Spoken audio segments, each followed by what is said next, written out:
From Hollywood, it's time now for... Johnny Dollar.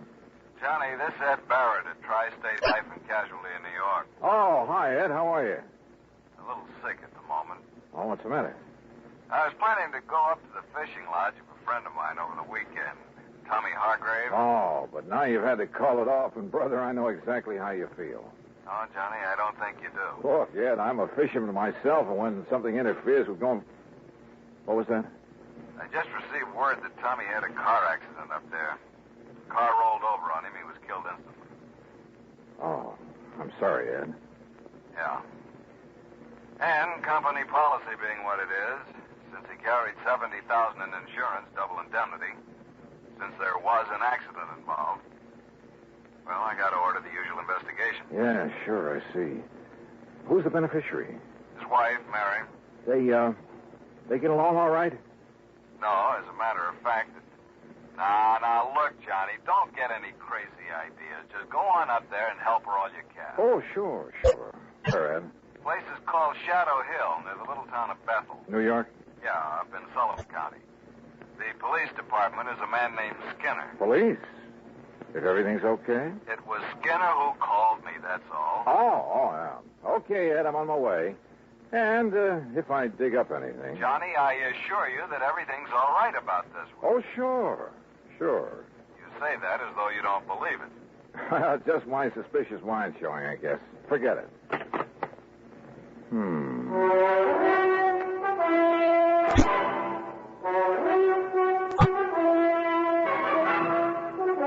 Bob Bailey in the exciting adventures of the man with the action-packed expense account. America's fabulous freelance insurance investigator. Yours truly, Johnny Dollar.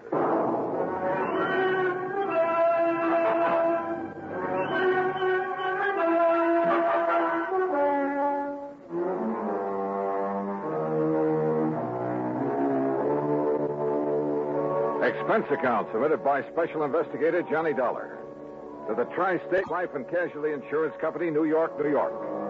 Following is an account of expenses incurred during my investigation of the gruesome spectacle matter.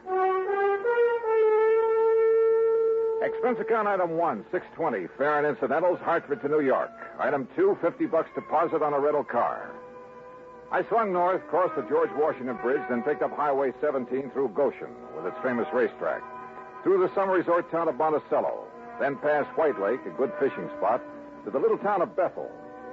It really isn't much more than a crossroads, a couple of filling stations, a general store and post office, and Emmer's Hotel, where I park my bags.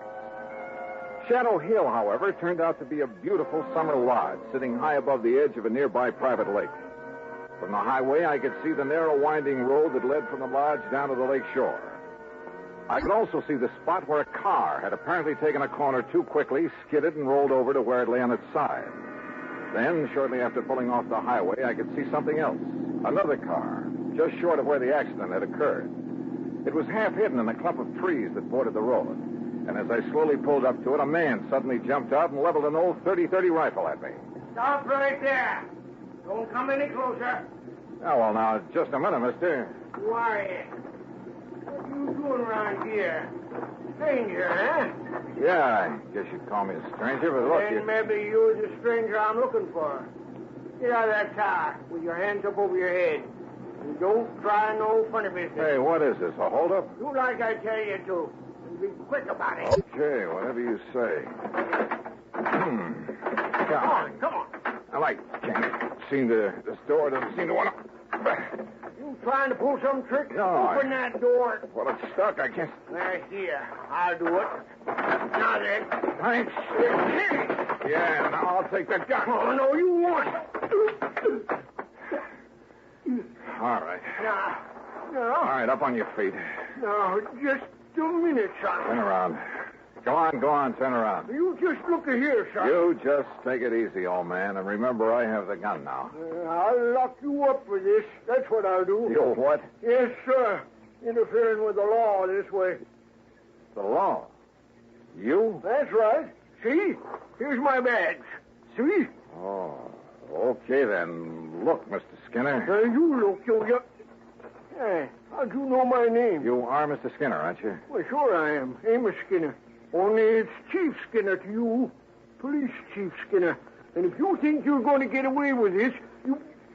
What's your idea? Oh, Chief, it looks like you're just the man I came to see. Huh? Only, maybe you'd better have your gun back. Here. Well, all right. All right, now, you just put your hands up and... Say, now, just a doggone minute. Who are you? Johnny Dollar? Johnny Dollar? That what you said? That's right. The Johnny Dollar? I'm an insurance investigator. Well, praise be to Betsy. Well, I might have known there was someone like you, the way you outsmarted me, banging the car door against me that way. Oh, I'm sorry about that, Chief. Well, Johnny, I'm real proud to meet you. And believe me, son, I'm just mighty glad you're here. Oh? Why do you say that? Just you look here, Johnny, over the edge of this road. Look. You see it down there? That car? Is that the car in which Mr. Thomas Hargrave was killed? Oh, you know about that. That's what I came here to investigate. Well, all right, then. Now, you listen here to me, Johnny. Well? I'm the one that telephoned down to Mr. Hargrave's insurance company down to New York. So I understood. I did it as a favor to Mary. That's his wife. On account of she was so broke up and all. Never did like her, but she was pretty upset. Very considerate of you, Chief. And I told the insurance company just what I told everybody else. That Tommy Hargrave took this turn in the road too fast. You see the turn right above here? Yeah, that's a sharp one. Well, he took this turn too fast and skidded off the side, and the car went over and pinned him underneath it, and that was it. Killed him. Well? Well, all right. Now, Johnny, I just come over here from old Doc Walton's. It was down to Doc that I took Tommy's body yesterday just after it happened.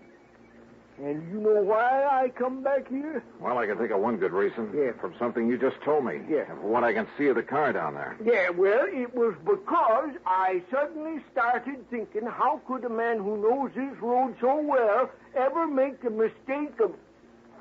Hey, what were you going to say? Well, Chief, that car was coming down the road, down from the lodge, wasn't it? Yeah, that's right. That means he made a left-hand turn right here. Correct. The car went off the road, fell on its side, and leaned right where you landed, right where you see it, right on top of Tommy Hargrave. That car is a sedan. Yeah, that's right. And even from here, I can see that the windows are all closed, except for the one next to the driver's seat. Correct. But now... And it's obvious it didn't roll completely over. No, sir. It just flipped over on its side and slid down there. And yet you say that Tommy Hargrave's body was under it. That's right. Under the right side of the car where we practically had to dig it up. Hey? Uh-huh. Can you tell me how he could have fallen under that side of the car, windows closed? Johnny. Yeah. Tommy was murdered. That's what. And the car pushed over on him to make it look like an accident. And Johnny, you proved it. A couple of other things we've got to prove, Chief. Hey? Like what? Who murdered him? And why? Act two of yours truly, Johnny Dollar, in a moment.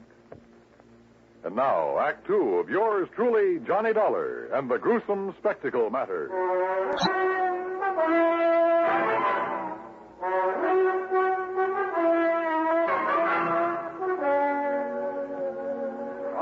Chief, tell me this. When and how did you learn of this so-called accident that killed Tommy Hargrave? Well, from Mary, his wife. Oh? It was like this, Johnny. I was sitting down at Bob and Ernie's and... Who are Bob and Ernie? Well, they run that mobile gas station down the highway you pass on the way. Oh, go on. Well, we were just sitting there talking about the Hambletonian and all the money... What do you mean, the Hamiltonian? Well, you know, the big harness race that run down to Goshen every year. Oh, yeah. Why, it's world famous. Bigger than the Kentucky Derby. Yes, I know. Well, go on. Well, we was talking about how much money Barney Martian has made taking bets on those races, and we... Oh, Chief. You mean you have a bookie here in Bethel? Well, now, Johnny. And that you, as chief of police, condone such goings-on? Well, now, we... Oh, I'm surprised at you, Chief. Oh, well, it's just a little sort of harmless betting is all. Oh, sure. Every man's entitled to a little... Well, you know how it is. Yeah, I sure do. Now, let's get back to the subject. Yeah, sure. Well, like I say, we was sitting there talking, and we seen Mary Hargrave driving by on her way back from New York, where she'd gone to do some shopping that day. She wasn't here when it happened? Well, no, sir. She couldn't have been. You're sure? Well, like I told you, she was in New York. Anyhow, she drove on up here, saw what had happened, and drove right back to tell us at the gas station. We came up here, dug Tommy's body out from under, took it down to Doc Walton's office, and that was it. How carefully have you inspected that car down there? Well, that's what I was about to do when you come. All right, come on. Let's take a look at it. Well, sure. Have you any way of proving Mary Hargrave was actually in New York? Well, no, I guess not. Hey, look here, Chief. Huh? Keys are still in the ignition, but the ignition's turned off. You're right, Johnny. You're right. This car wasn't rid over the side of the road. It was pushed. Here, let's see if we can get this door open. Yeah, I'll give you... Now, let's see if some of this... Yeah, very good. Well, what are you doing with that handful of dust? Well, it's not very professional, but some of this fine dust ought to bring out any fingerprints on the steering wheel, and we'll be... Yeah. No prints there that I can see. Oh, you're right. Chief, this wheel has been carefully wiped off. So whoever did it... Huh? What'd you find? Did Tommy Hargrave wear glasses, spectacles? Tommy? No, sir. What? Come on, Chief. First thing I want is a look at his body. If Doc Walton should say... That's right. Then let's go.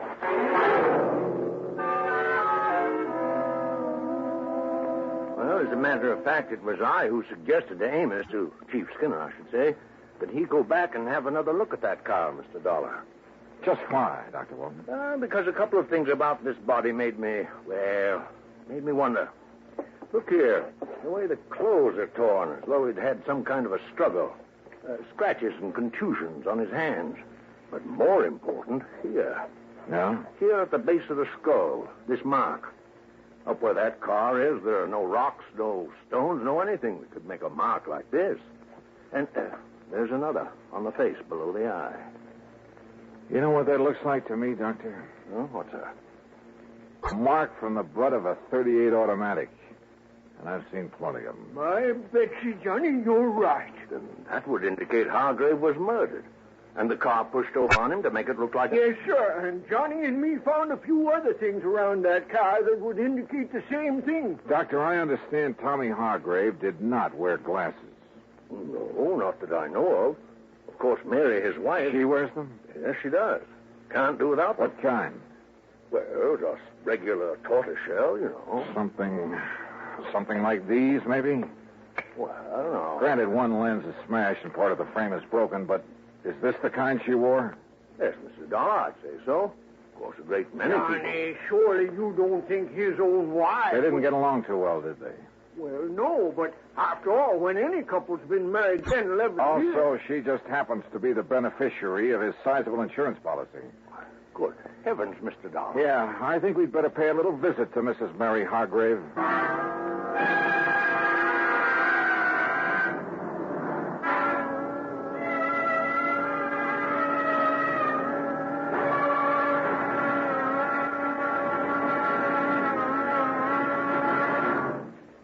Act 3 of yours truly, Johnny Dollar, in a moment.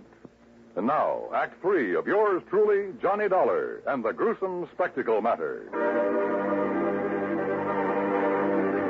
The three of us, Dr. Walton, Police Chief Amos Skinner, and I, drove up to the lodge outside the little town of Bethel, New York, to see why Mrs. Mary Hargrave had killed her husband, made it look like a car accident. That is, if she did it. And what little evidence we had pointed right straight at her. The obvious fact the car had been pushed over on him after he was killed. The mark showing he'd struggled for his life had been struck with the butt of a pistol. The fact he and his wife hadn't got along too well, that she was his beneficiary. And finally, there were the glasses I'd found in the car.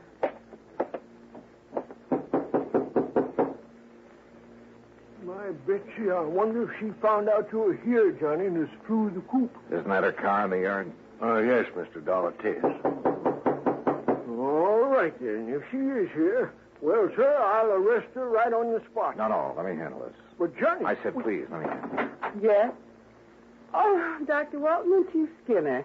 That's right. And this here is Mr. Johnny Dollar. Oh, yes, Mr. Dollar. Mr. Barrett at the insurance company phoned that you'd be here. Won't you come in? Well, Surely. Thank you. I'm sorry to have been so slow in answering the door, but I seem to have mislaid a pair of my glasses. Yeah, that, Johnny. I'm blind as a bat without them. Won't you all sit down? Thank you. Yes, thank you, Mary. I've been using an old pair of steel rims with an old prescription, but they look so terrible. When did you lose your glasses? Oh, I must have mislaid them a couple of days ago. Ha! Now, what do you mean by that, Amos? You know very well what I mean. You don't seem terribly upset about your husband's death, Mrs. Hargrave. Why should I, Mr. Dollar? We haven't been exactly getting along for years. All he seemed to care about was his fishing and betting on the horses day after day. Oh? And I never did care about spending every summer up in this stodgy little town with all its stodgy people and... Oh, I didn't mean you, Dr. Walton. Oh, yes, thank you. The first thing I'll do when I collect the insurance is sell this place and go back to the city where my friends are. Where there's some excitement and... Mr. Dollar, are those my glasses you have there? Are they? Well, they look like mine. Only what happened to them? Sure, they are hers, Johnny. What? No, Dollar. No, I don't think they are. Let me have them, please. Sure. Here. What's going on here? Johnny, we're just wasting time. No, wait. These can't be hers. I should have realized. Sure they are. Gentlemen, please. I've seen your glasses, Mary, many times. Very thick at the edges, very thin in the center of the lens. Well, isn't this pair... This lens, the one that's still intact, bears no resemblance to yours at all. Oh? No. Wait a minute, wait. Listen, Mrs. Hargrave. Will somebody please tell me what... Listen, will you? You say your husband was always playing the horses. Yes, of course he was. But do you mind telling me what Even while he was up here? Yes, all the time. Mr. Dollar, I don't see what you're driving at. I sure don't. Oh, brother, this is probably the wildest hunch I've ever had. What? Mrs. Hargrave, did your husband owe a lot of money on his betting? Oh, a lot? I should say not. Just the opposite. He's been going around for nearly 2 weeks boasting about the big killing he made. If he ever collected... Doctor, let me have those glasses. Oh, yes. Look, here, this little mark inside the temple. Oh, that's the mark of the optometrist over in Monticello. Here, you see? The same mark as in mine. Yeah, okay. Now, just sit tight, the three of you. Oh? Now, Mr. Dollar. Now, you look here now, Johnny. And Amos, don't try arresting anybody while I'm gone. But, it Johnny... might make you look a little foolish when I get back. Back from where, Dollar? I'll see you all later.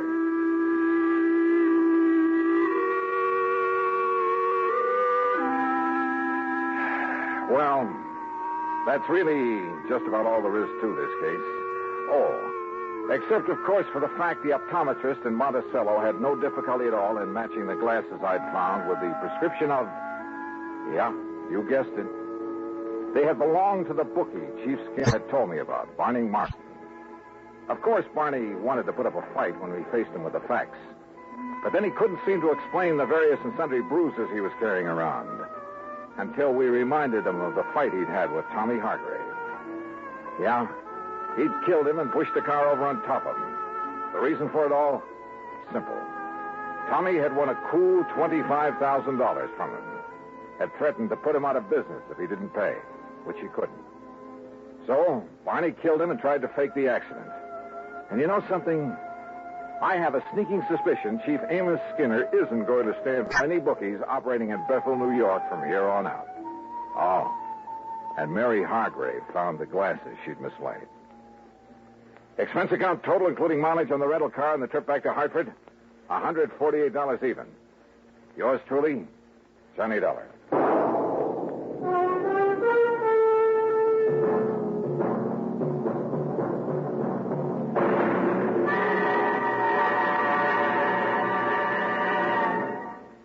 Our star will return in just a moment. Now, here's our star to tell you about next week's story. Next week, well, listen. I promise you the most unusual case and some of the most unexpected people you ever... Well, join us, won't you? Yours truly, Johnny Dollar.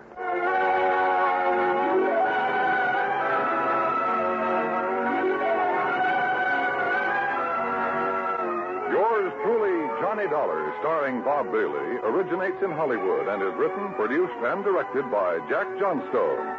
Heard in our cast were Virginia Gregg, Harry Bartell, Junius Matthews, and Joe Kearns. Be sure to join us next week, same time and station, for another exciting story of yours truly, Johnny Dollar. This is Dan Coverly speaking.